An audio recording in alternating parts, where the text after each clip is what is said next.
विश्वम दर्पण दृश्यमान नगरी तुल्यम निजांतर्गतम पश्यनात्मनि माया बहिर्बोधभूतम यथा निद्रया या साक्षात् कुरुते प्रबोध समये स्वात्मानं मे वाद्वयम तस्मै श्री गुरुमूर्तये नमः श्री दक्षिणामूर्तये ओम। इस वीडियो में बता रहे थे ना ज्ञानी अज्ञानी का व्यवहार है, तो प्रश्न एक लेते हैं, तो फिर ज्ञानी अज्ञानी के व्यवहार में कोई भेद नहीं है तब ज्ञान की क्या महिमा अगर भेद नहीं है।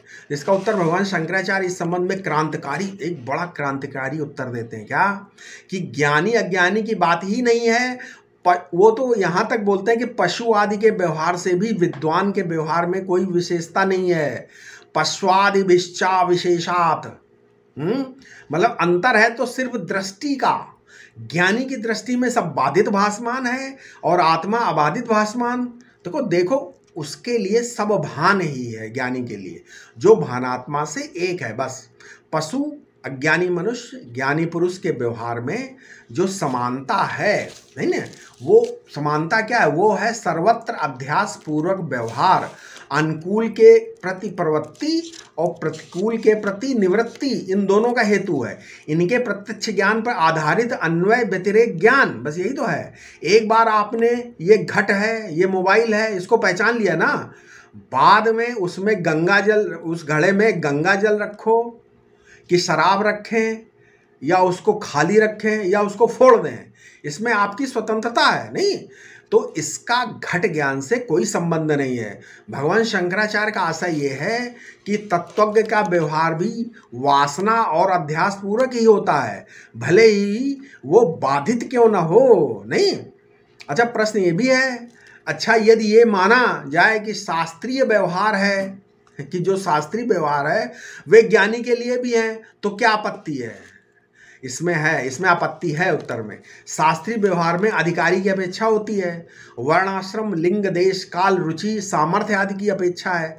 अपने में शब्द प्रमाण रूपी शास्त्र का प्रमातृत्व धारण करें और ब्रह्मात्मक बोध रूपी प्रमेय का अनुसंधान करके अपने ब्रह्म स्वरूप का साक्षात्कार करें। तदंतर शास्त्र में प्रमाणत्व और अपने में प्रमाणत्व क्या हो जाएगा, बाधित हो जाएगा। इसलिए शास्त्र अविद्यावान को आश्रय करने पर भी व्यर्थ नहीं होते। समझ में आया मैं क्या कह रहा हूं?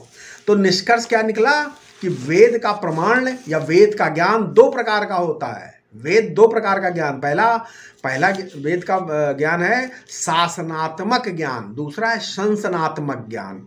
ये शासनात्मक ज्ञान क्या है, ये विधि निषेधमय अथवा प्रवर्तक निवर्तक होता है। जैसे अछेरमा दीव्या, जुआ मत खेलो, फिर माँ हिंसयात सर्वभूतानि, किसी भी प्राणी की भी हिंसा मत करो इत्यादि। या फिर ये तो निषेध हो गया। अब क्या आगे एक और, जैसे अहरह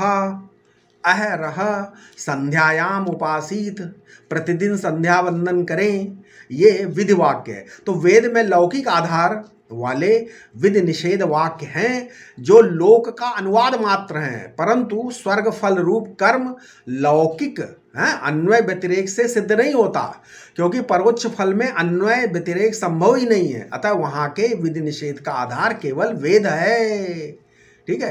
परंतु वो भी कर्ता के लिए ही, जो उस पर्वोच्च फल को चाहता है।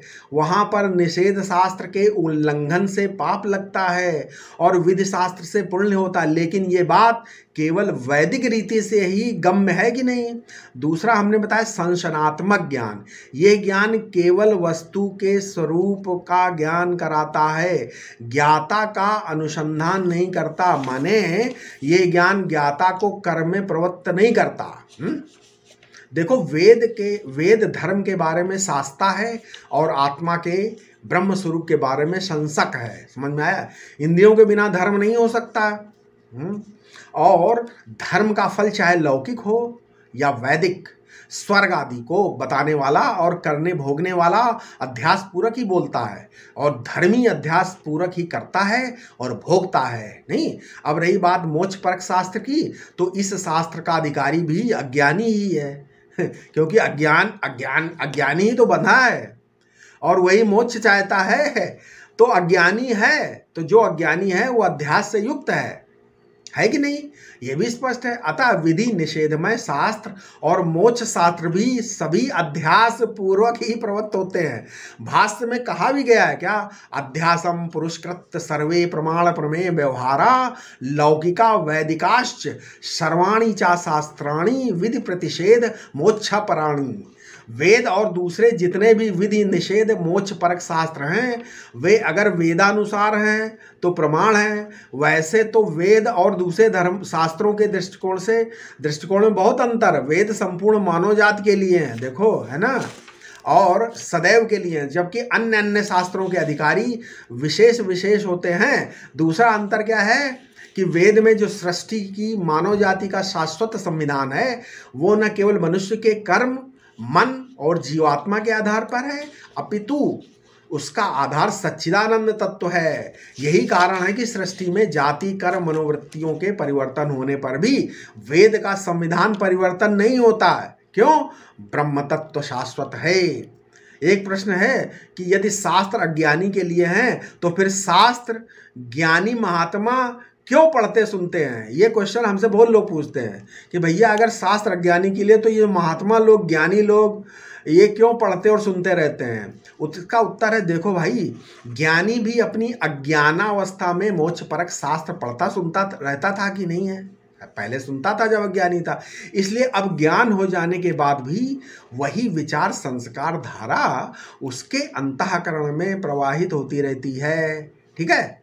नहीं तो वही जिज्ञासु के छेड़ देने पर वाणी द्वारा प्रकट हो जाती है, अथवा स्वयं अपने लिए वह या तो कालक्षेप है अथवा भजन रूप है अथवा बाधितानुवृत्ति से अभ्यास रूप है। तो भगवान शंकराचार्य की ये बहुत क्रांतिकारी घोषणा है कि शास्त्र अज्ञानी के लिए हैं, ज्ञानी के लिए नहीं है। ये दोनों बातें वेद बताता है। समझ में आया? प्रमा क्या है? भामतीकार कहते हैं कि तत्व परिच्छेद का नाम प्रमा है, अर्थात जो तत्व को अतत्व से अलग करना रूप विवेक है, वही प्रमा है और वही विद्या है। उस विद्या के साधन प्रमाण है। तो फिर ये अविद्यावान को आश्रय कैसे कर सकते हैं?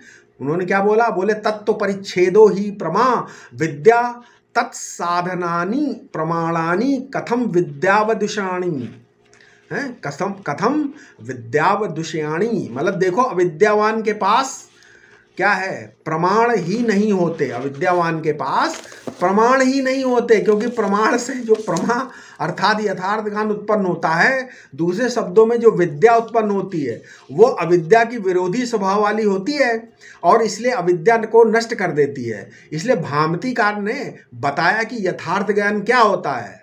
उन्होंने बताया कि एक चीज जो, अब इसको समझो, एक चीज जो हमारे सामने होती है, मान लिया कोई चीज देखी आपने, वो सच्ची या झूठी हो सकती है, परंतु हमारा देखना जानना झूठा नहीं है। ठीक है? ज्ञान का विषय यथार्थ या यथार्थ भी हो सकता और अयथार्थ भी हो सकता है, परंतु ज्ञान स्वयं अयथार्थ नहीं हो सकता। समझे? क्योंकि ज्ञानाश्रय हम स्वयं अयथार्थ नहीं है। ठूंठ में चोर हो सकता है, परंतु ये जो दिखना ये झूठा नहीं हो सकता। नहीं, इसी प्रकार स्वप्न का हाथी मिथ्या था, है ना, परंतु उस हाथी का दिखना मिथ्या नहीं था। देखना सच्चा और हाथी झूठा। तो ये विषय का ज्ञान किससे हुआ? विवेक से हुआ। विषय दूर या निकट हो सकता है, परंतु ज्ञान दूर निकट को भी जानता है। क्यों? वो तो आप ही हैं, इसलिए दूर या निकट नहीं होता। विषय कल का, आज का, कभी का हो सकता है, परंतु ज्ञान सर्वत्र वर्तमान में ही होता है। ये वर्तमान समय भी ज्ञान से ही मालूम पड़ता है कि नहीं? विषय, घट, मोबाइल, स्त्री, पुरुष अलग अलग हो सकते हैं, परंतु इनका प्रकाशक ज्ञान एक ही है। समाधि, विक्षेप, धर्म, अधर्म, झूठ, सच सब अलग अलग हैं, परंतु इनका ज्ञान एक है। जब ज्ञान को अंतःकरण से मिलाते हैं, इंद्रियों से मिलाते हैं, विषय से मिलाते हैं, देश काल से मिलाते हैं, तब फिर चेतन को जड़ तथा जड़ को चेतन समझने लगते हैं हम। यही क्या है? अध्यास है। और इसी अध्यास के कारण सारे व्यवहार संभव होते हैं, चाहे वे लौकिक हों अथवा शास्त्रीय। तो निष्कर्ष ये निकला कि यथार्थ ज्ञान का प्रमेयगत विषयगत अबाधित ज्ञान से ही तात्पर्य होता है। ठीक है, आशा है आपको जरूर समझ में आ रहा होगा। अब इसके आगे हम अपने अगले वीडियो में बताएंगे। ठीक है, ओम शांति शांति शांति।